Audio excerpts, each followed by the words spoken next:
नमस्कार पेंशन धारकों, आप सभी का स्वागत है एक बार फिर से इस चैनल पर।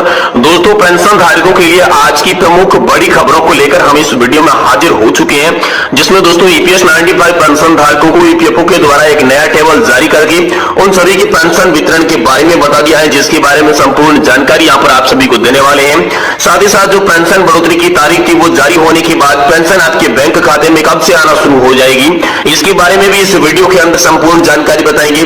साथ ही साथ जो राज्य कर्मचारी है और जो केंद्रीय कर्मचारी है उन सभी के लिए एक और बड़ी खुशखबरी निकल कर आ रही है, उसके बारे में बात करेंगे। पहले जो ये खुशखबरी थी ये केंद्रीय कर्मचारियों को मिली थी और जिसके बाद ये खुशखबरी है राज्य कर्मचारियों को भी मिल चुकी है। तो कौन से राज्य कर्मचारियों को ये खुशखबरी मिली है इसके बारे में भी बात करेंगे।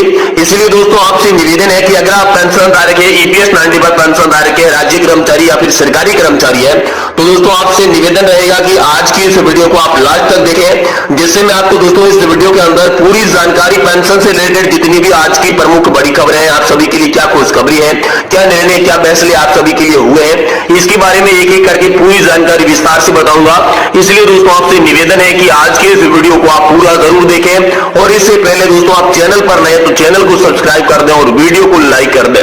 तो चलिए दोस्तों जानते हैं आप सभी के लिए पहली बड़ी खुशखबरी क्या निकल कर आ चुकी है। जी हाँ दोस्तों, सभी केंद्रीय कर्मचारियों के लिए बड़ी खुशखबरी है। एक बार फिर से डीए में 4% की बढ़ोतरी के साथ ही अब उन्हें 46% डीए का लाभ मिलेगा। जी हाँ दोस्तों, आप सभी के लिए बड़ा आदेश सामने आ चुका है।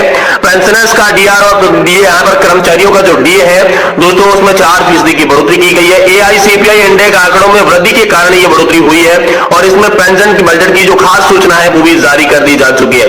जी हाँ दोस्तों, यहाँ पर सबसे पहले एआईसीपीआई इंडेक्स आंकड़ों में वृद्धि की गई थी, जिसके बाद यहाँ पर 4% आप सभी का महंगाई भत्ता और जो महंगाई राहत है वो बढ़ा दिया गया है। तो अब दोस्तों आप सभी को पेंशन के साथ 46% जो डीआर मिलेगा, साथ ही साथ जो कर्मचारी है उन्हें सैलरी के साथ साथ 46% डीए मिलेगा, यानी कि महंगाई भत्ता और महंगाई राहत आप सभी को 46% की दर से मिलने वाली है। साथ ही साथ दोस्तों आप सभी के लिए यहाँ पर बड़ी खुशखबरी ये निकल कर आ रही है कि ईपीएफओ ने पेंशन वितरण की टेबल जो है वो जारी कर दी है। जी हाँ दोस्तों, जिसके आधार पर यहाँ पर 1999 से पहले जो यहाँ पर रिटायर्ड पेंशन धारक थे उनके लिए अलग से टेबल बनाई गई है। साथ ही यहाँ पर 2000 से लेकर 2005 वाले जो पेंशन धारक रिटायर्ड हुए थे उनके लिए अलग से टेबल जारी की गई है। साथ ही साथ 2005 से लगाकर आज तक जितने भी कर्मचारी रिटायर्ड हुए हैं उनके लिए यहाँ पर अलग से टेबल जारी की गई है। मुख्य जो टेबल है वो दोस्तों 2005 के बाद वालों के लिए है। उनके लिए यहाँ पर जो एनपीएस व्यवस्था थी उसमें सुधार की बात की गई थी। तो आखिर उनके लिए क्या निर्णय निकल कर आया, तो अभी तक दोस्तों आप सभी के लिए कोई निर्णय निकल कर नहीं आया है। हाल फिलहाल में जो वित्त मंत्री की अगुवाई में जो कमेटी गठित की गई थी उस कमेटी की रिपोर्ट अभी आना बाकी है।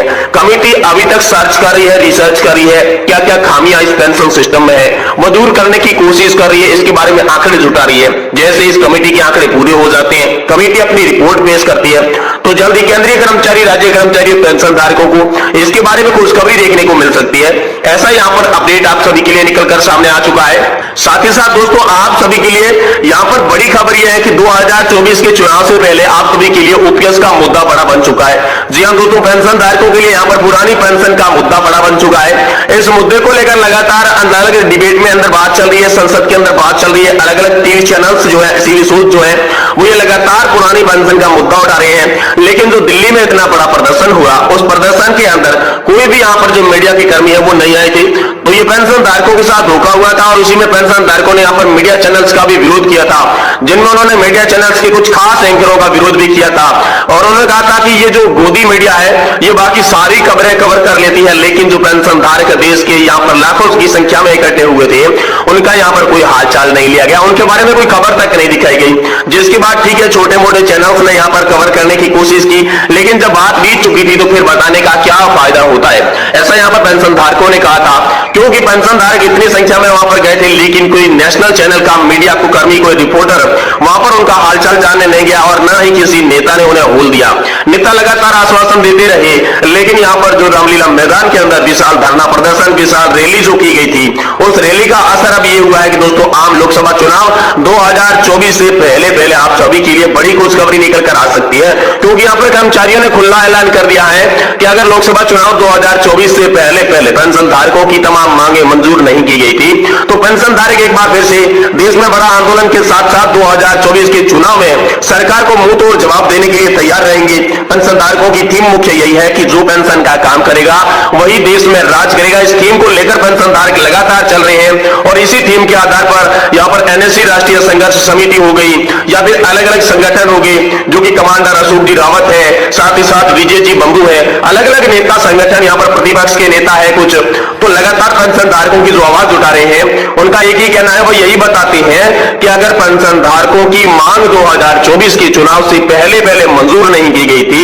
तो पेंशन धारक देश में एक बार फिर से इतना बड़ा आंदोलन करेंगे कि यहाँ पर जो सरकार है उसकी नींव को हिलाकर रख देंगे। और साथ ही आंदोलन से बात नहीं बनी तो मुख्य यही है कि 2024 का चुनाव जिसके अंदर जो पेंशन का काम करेगा उसी पार्टी को वोट मिलेगा, ऐसी थीम यहाँ पर पेंशन धारकों ने लगा रखी है। तो इसी पेंशन धारकों की थीम को देखते हुए अब मोदी सरकार के कुछ जो यहाँ पर एमएलए है, कुछ एमपीज है, कुछ नेतागण है, उसके जहन में भी यह मुद्दा आया। लगातार वह पेंशन धारकों से मुलाकातें कर रहे हैं, पेंशन धारकों को उनका हक दिलाने के लिए यहाँ पर लगातार कोशिशें की जा रही है, ऐसे आश्वासन मिल रहे हैं। तो दोस्तों आप सभी के लिए जो पहले की मोदी सरकार ये साफ मना करती आई है कि ओपीएस का मुद्दा बिल्कुल नहीं चलेगा, ओपीएस देश की अर्थव्यवस्था को खोखला कर देगी, हम ओपीएस नहीं लागू करेंगे, ये साफ बात थी। ऐसा पहले यहाँ पर बीजेपी के अनेक नेताओं ने कहा था, लेकिन अब वही नेता वोट के लालच में दोस्तों लगातार अब यही करते दिख रहे हैं कि पेंशन धारकों के पास जा रहे हैं, पेंशन धारकों की बातें सुन रहे हैं, उन्हें आश्वासन दे रहे हैं कि अब यहाँ पर आपकी मांगे मंजूर होने वाली है।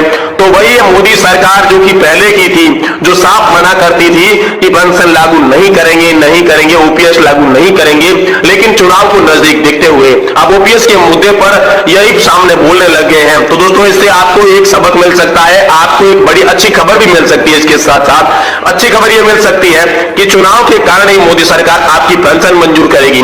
दोस्तों पेंशन धारकों को पेंशन चाहिए, चाहे वो चुनाव के कारण मंजूर करे या किसी और कारण, लेकिन पेंशन धारकों को उनका हक, उनकी पेंशन चाहिए। तो ये खबर आप सभी के लिए अच्छी निकल कर आ सकती है। पेंशन धारकों के लिए 2024 के लोकसभा चुनाव से पहले बड़ी खबर यही निकल कर सामने आएगी कि पेंशन धारकों की ओपीएस सिस्टम लागू कर देनी चाहिए। जो वित्त मंत्री ने कमेटी यहाँ पर गठित की थी वो एनपीएस की समीक्षा के लिए की थी, लेकिन जब से कमेटी गठित हुई है लगातार पेंशन धारक जो है वो इसका विरोध कर रहे हैं कि हमें एनपीएस में किसी भी प्रकार का कोई सुधार नहीं चाहिए, हमें तो सिस्टम चाहिए ओपीएस पुराने पेंशन योजना वाला ही सिस्टम चाहिए। क्योंकि एनपीएस में कई बार मोदी सरकार संशोधन कर चुकी है, जिसके बावजूद भी यहाँ पर जो कर्मचारी है, जो पेंशन धारक है, उनको उनका असली हक नहीं मिल पा रहा है। और इसी हक की लड़ाई लड़ने के लिए उन्होंने कमर कस ली है, ओपीएस का मुद्दा बड़ा बना दिया है। अब 2024 के लोकसभा चुनाव में ओपीएस पर आर पार कर लेकर यहाँ पर कर्मचारी जुट चुके हैं। साथ ही साथ जो विपक्षी दल है उनका भी ओपीएस पर सहमति है, उनका भी साथ यहाँ पर कर्मचारियों को मिल रहा है। तो दोस्तों आप जान सकते हैं कि जब इतने सारे नेता, इतने सारे प्रतिपक्ष के यहाँ पर जो साथ मिल रहा है तो कर्मचारियों का मुद्दा कितना बड़ा बन चुका है।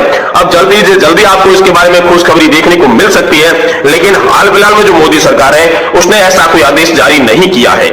जैसे ही आप सभी की पुरानी पेंशन योजना को लेकर या फिर नई पेंशन योजना के अंदर जो आपकी पेंशन बढ़ोतरी की बात चल रही थी, उस पेंशन योजना की बढ़ोतरी को लेकर या फिर जो 15,000 रुपए की सैलरी लिमिट खत्म कर दी गई थी और जिसके बाद कह दिया गया था कि एक्चुअल बेसिक सैलरी के आधार पर आपको पेंशन दी जाएगी, तो ये पेंशन कब मिलेगी, क्या 2024 से पहले ओपीएस लागू की जाएगी, इन तमाम खबरों के लिए आप हमारे चैनल को सब्सक्राइब कर दें। समय समय पर हम आपको पेंशन से रिलेटेड हर बड़ी खबर दिखाते रहते हैं, इसलिए दोस्तों चैनल को सब्सक्राइब करें। और आज की वीडियो की जानकारी आपको पसंद आई है तो वीडियो को लाइक करें। दोस्तों इस वीडियो के अंदर कोई कमी रही है तो हमें कमेंट बॉक्स में जरूर बताएं। साथ ही साथ अगर आपका कोई सवाल है तो वो सवाल भी आप हमें पूछ सकते हैं आने वाले नेक्स्ट वीडियो के अंदर। इस सवाल